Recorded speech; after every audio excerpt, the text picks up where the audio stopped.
우리도 이 생명의 말씀인 성경을 오늘의 상황 속에서 이해하지 않습니까? 오늘의 구약 본문인 말라기서도 그 처한 상황 속에서 이해할 필요가 있습니다.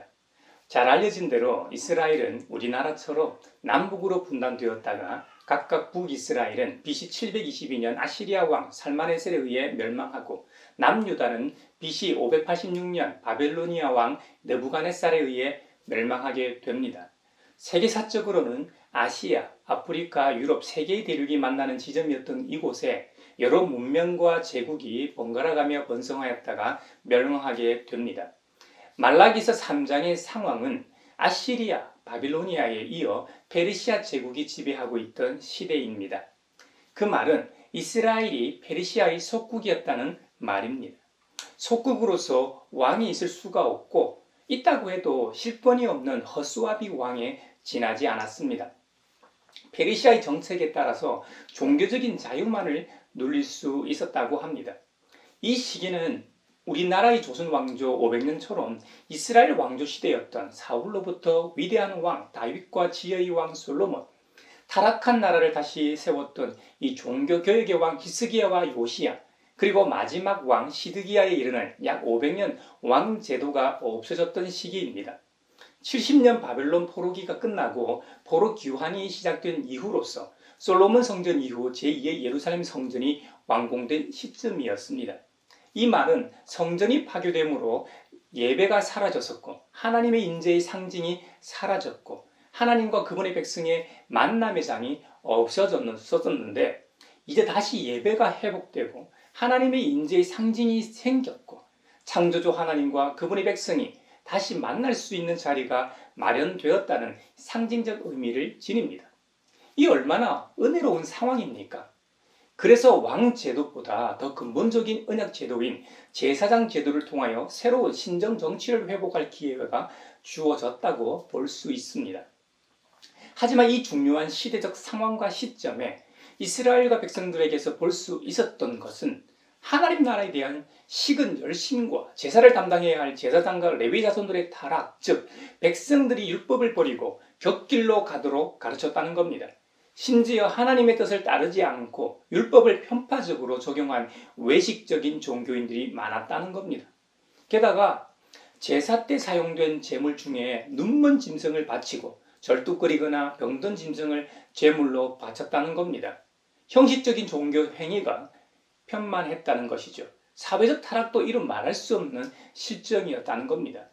만왕의 왕이신 하나님께 묻기보다는 점치는 행위가 성행했고 거짓으로 증언하는 자들이 정상적인 사회였다는 겁니다. 일꾼의 품삯을 떼어먹는 업주나 기업인이 많았고 주님께서 배려하라고 엄히 명한 과부와 고아를 억압하고 나그네를 학대했다는 겁니다.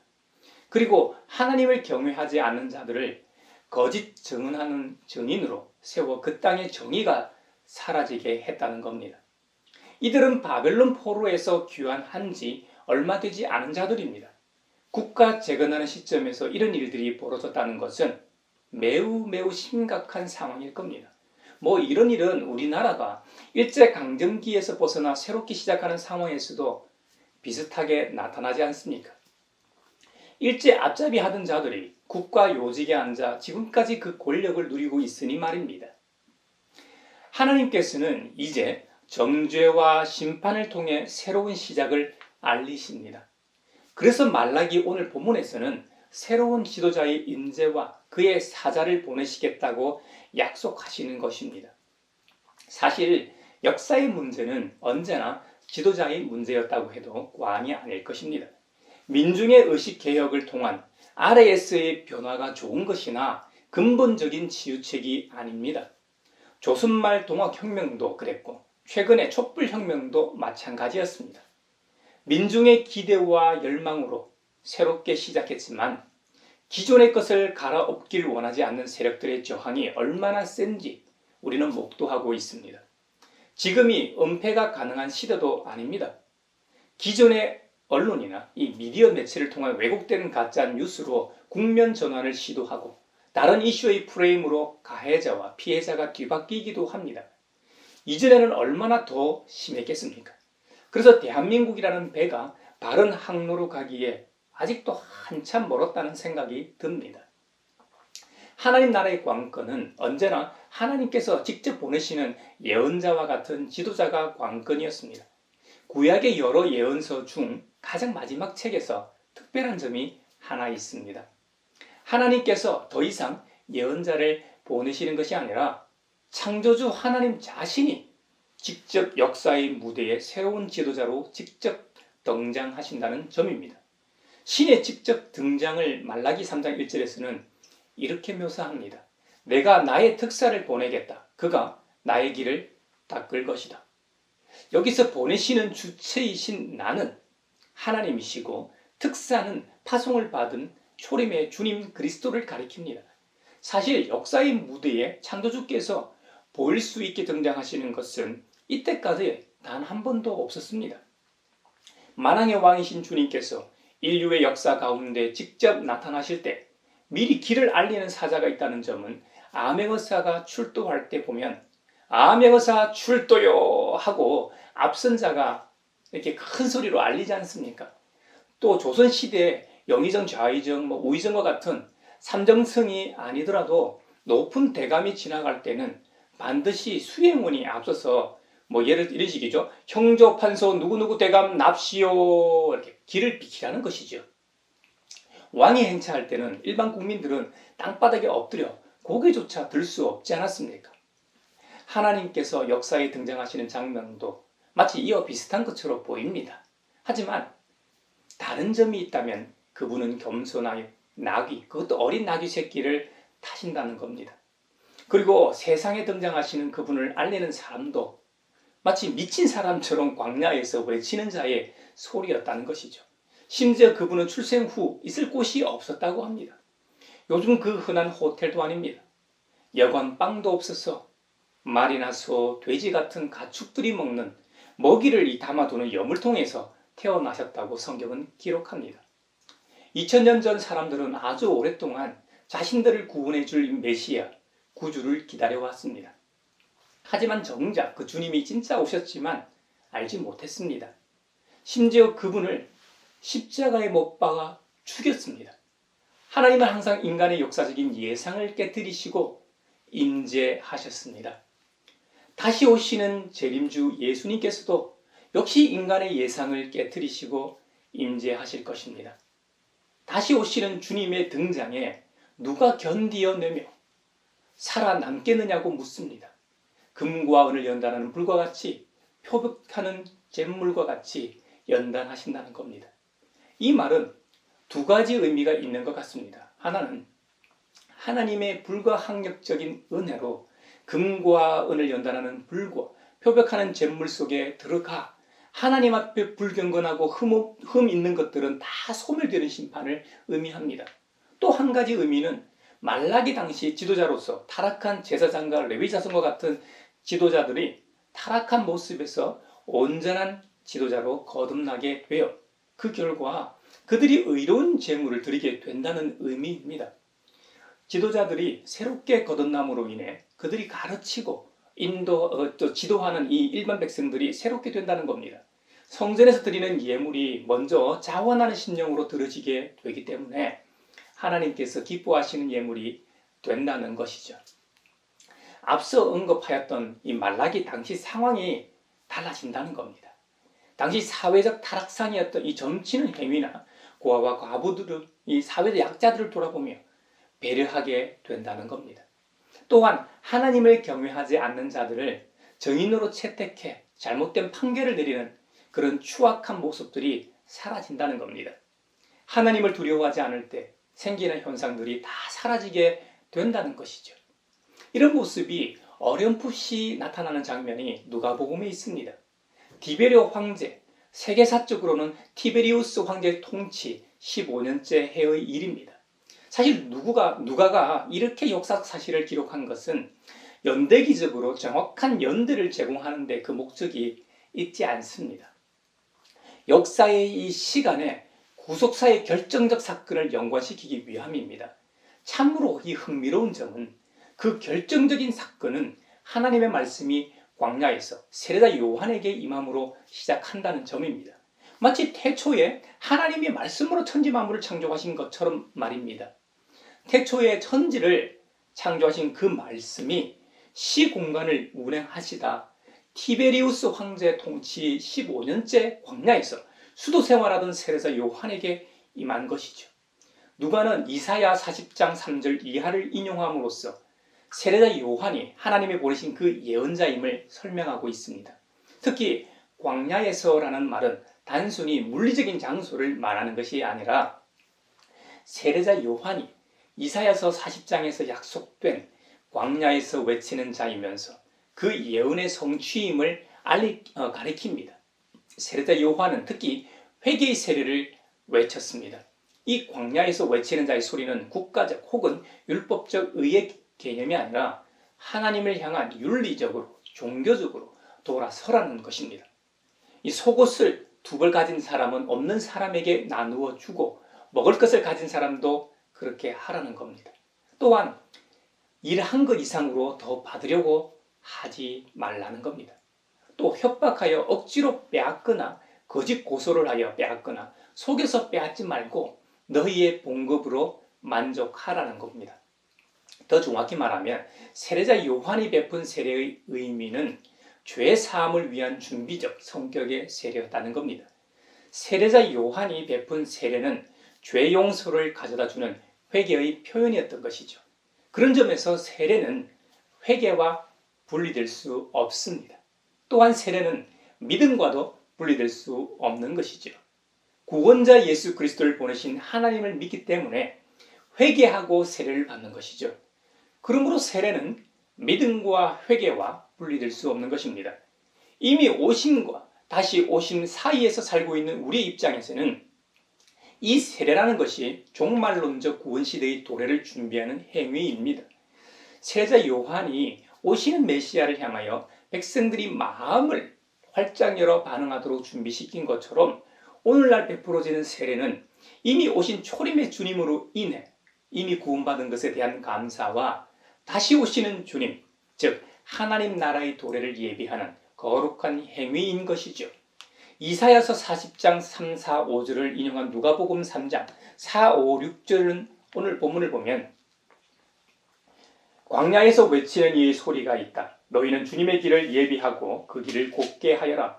모든 골짜기는 메우고 모든 산과 언덕은 평평하게 하고 굽은 것은 곧게 하고 험한 길은 평탄하게 해야 할 것이니 모든 사람이 하나님의 구원을 보게 될 것이다. 할렐루야. 여기서 가장 중요한 것은 모든 사람이 하나님의 구원을 보게 된다는 것입니다. 아직도 우리 사회에는 온갖 이론과 가짜 뉴스로 차별과 불평등한 대접을 받는 이들이 있습니다. 여성이라는 이유로, 비정규직이라는 이유로, 청년 노동자라는 이유로, 외국인 이주 노동자라는 이유로, 다문화 가정이라는 이유로, 경력 단절자라는 이유로, 배달 플랫폼 종사자라는 이유 등으로 신음하는 이들이 너무나도 많습니다. 그리고 인간의 탐욕, 특히 선진국과 인간 편의를 위해 사용되어진 화석연료와 탄소 배출로 인해 지금은 점점 뜨거워지고 이로 인한 기후변화와 자연재해가 날로 심각해 가고 있습니다. 인간이 쓰고 남은 쓰레기산이 세계 곳곳에 생겨나고 있습니다. 그 많던 산호초는 사라져가고 있고 우리가 잘 돌보며 함께 살아야 할 그 귀한 생명체들도 멸종되고 있습니다. 광야에서 외치는 소리는 우리에게 이렇게 외치는 것 같습니다. 주님의 길을 곱게 하십시오. 차별의 골짜기를 메우십시오. 불평등의 산과 언덕을 평평하게 하십시오. 자연 생태계가 숨쉴 수 있도록 곱게 평탄하게 하십시오. 이것들을 구원하기 위해 주님이 이 땅에 오십니다. 우리 주 예수님께서 이 땅에 오시는 이유가 목적이 이것이기 때문입니다. 창조주 하나님의 말씀에 불순종하고 그 엄한 이 귀한 언약을 일방적으로 파기한 죄인 인간을 향한 하나님의 무한하신 사랑 말입니다. 이제 우리는 이 귀하신 주님의 약속대로 이미 오셨고 이제 다시 오시는 주님을 예비하는 종말론적 그리스도인으로서 사도 바울의 말씀을 상고해 볼 필요가 있습니다. 바울이 선교 편지를 보낸 빌립보 교회는 우리 주 예수 그리스도께 순종하는 자들로서 감독과 집사라는 직분이 있을 정도로 안정된 조직을 갖추고 있는 교회였다는 겁니다. 이런 점에서 현대의 한국 교회와 비슷한 것 같습니다. 한국 교회에도 조직된 당회를 중심으로 목사, 장로, 집사, 권사들이 참 많지 않습니까? 오늘 본문을 보면 믿음의 대상이 되시는 하나님과 목양의 대상이 되는 빌립보 성도를 향한 사도 바울의 마음과 자세를 엿볼 수 있습니다.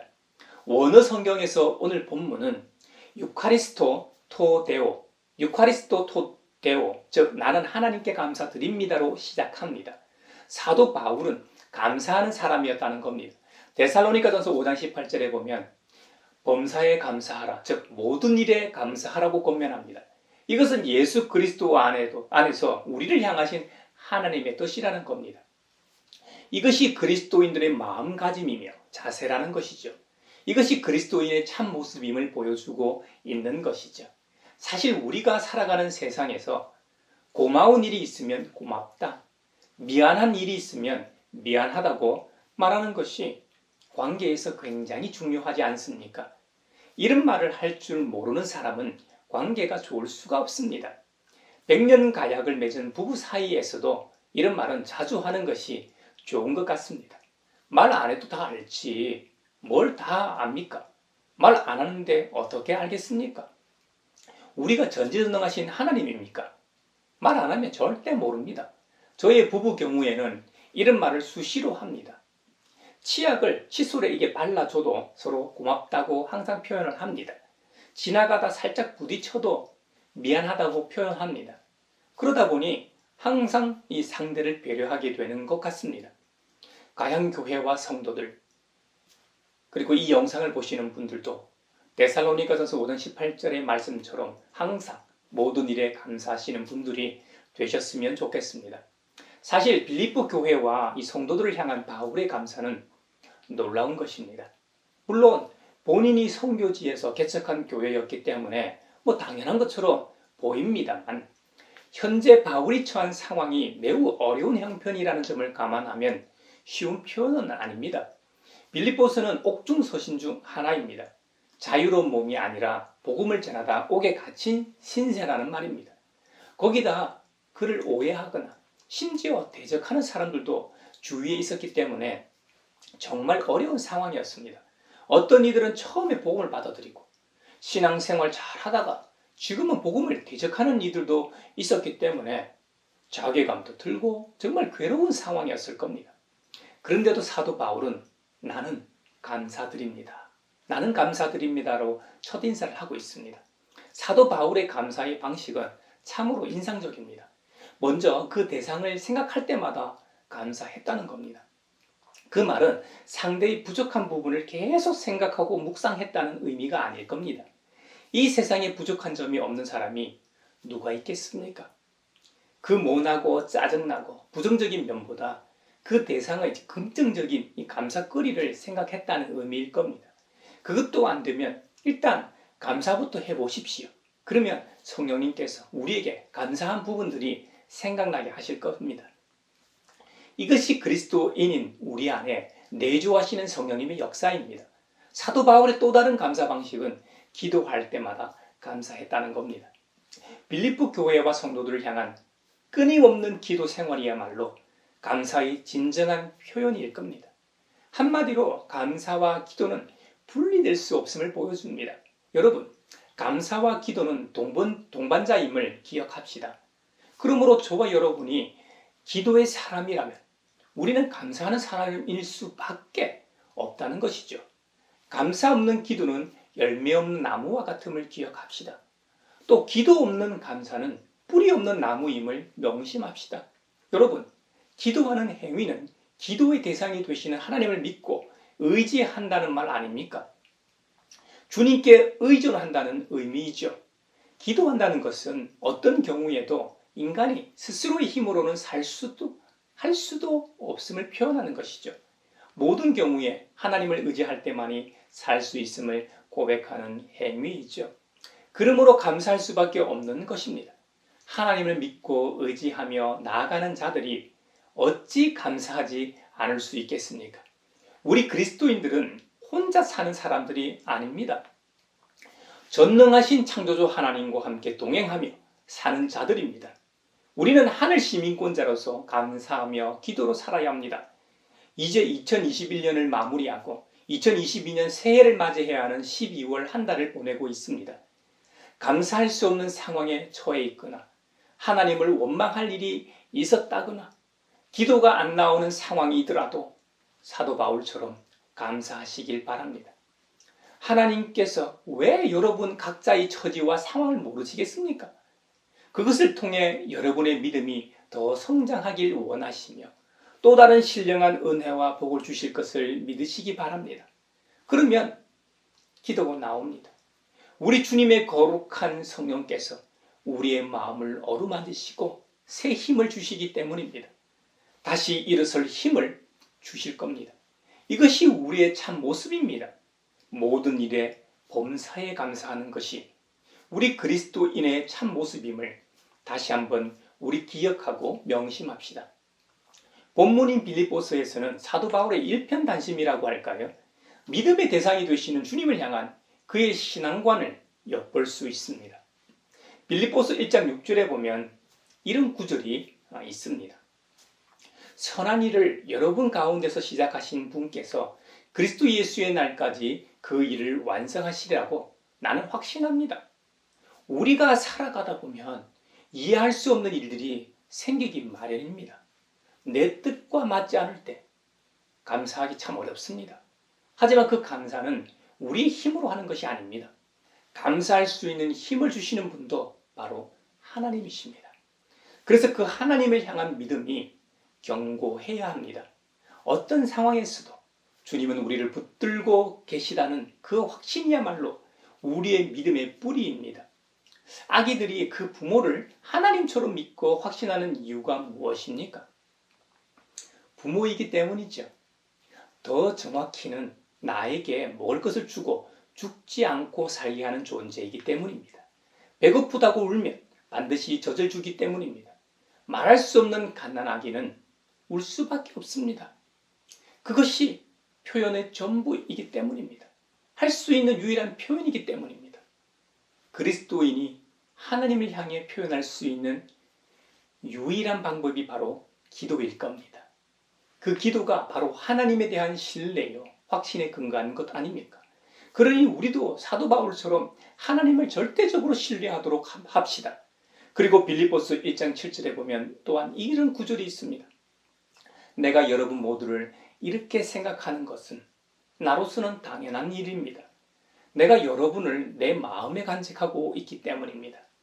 여러분 모두는 내가 갇혀 있을 때나 복음을 변호하고 입증할 때에 내가 받은 은혜에 동참한 사람들입니다.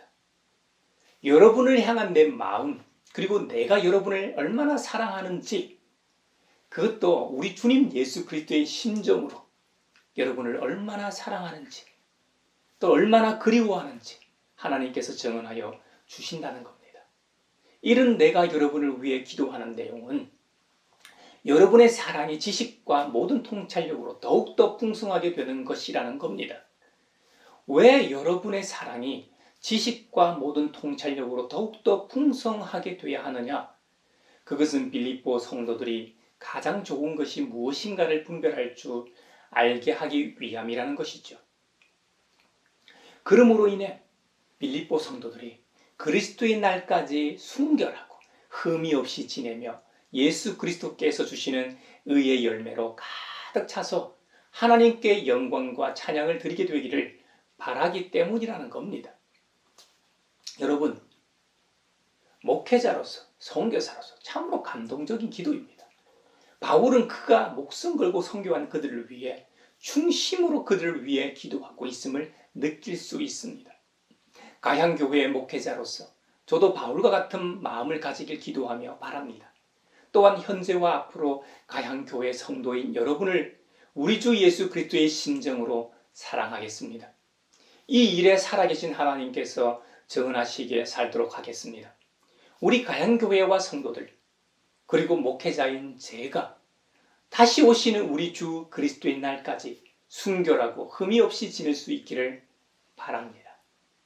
또한 우리 주님께서 주시는 의의 열매로 우리의 삶이, 우리의 말과 행동이, 우리 현재의 삶의 자리가 의의 열매로 가득 차서 하나님께 영광과 찬송을 드리게 되기를 기도하며 바랍니다.